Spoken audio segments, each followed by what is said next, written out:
Good PM po sa inyo mga Lods.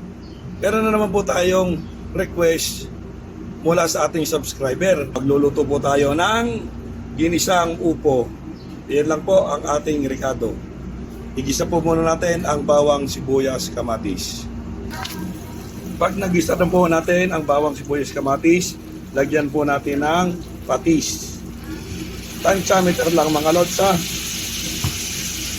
Para hindi gaanong maalat. Konti lang po ang ilalagay natin. Bechin at pamintang durog. O, bago natin haluin, sunod na po natin ang upo. Wala pong tubig yan mga Lods ha. Nahugasan na po natin ito at nahiwa na po. Sinama po natin ang buto dahil mura pa naman po ang upo.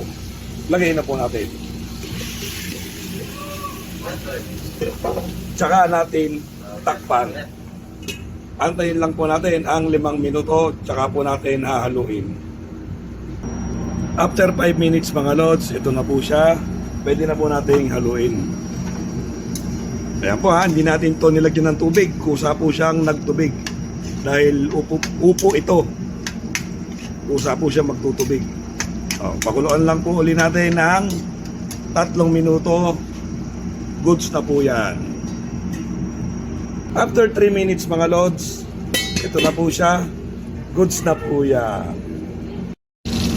Pag naprito-prito na po natin ang taba ng baboy, sunod natin ang bawang, sibuyas. Yan. Isa-isa lang po natin ang bawang, sibuyas. Pag nag-isa na po natin ang bawang, sibuyas, sunod na po natin ang gata. Antayin lang po natin kumulo at ilalagay na natin ang ating gulay. Pag kumukulo na po siya, pwede na po natin lagyan ng asin. Tansyameter lang mga Lods ha. Huwag masyadong maalat. Bechin at pamintang pino. Tiwala po ako sa ating timpla mga Lods. Pwede na natin ilagay ang kalabasa. Yan.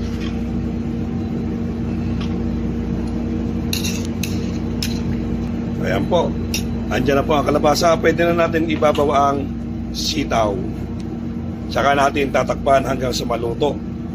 Tutuyo-tuyuin lang po natin ito mga Lods para lumabas ang masarap na gata. After 10 minutes mga Lods na kumukulo na po siya. Ayan na po siya. Goods na po yan.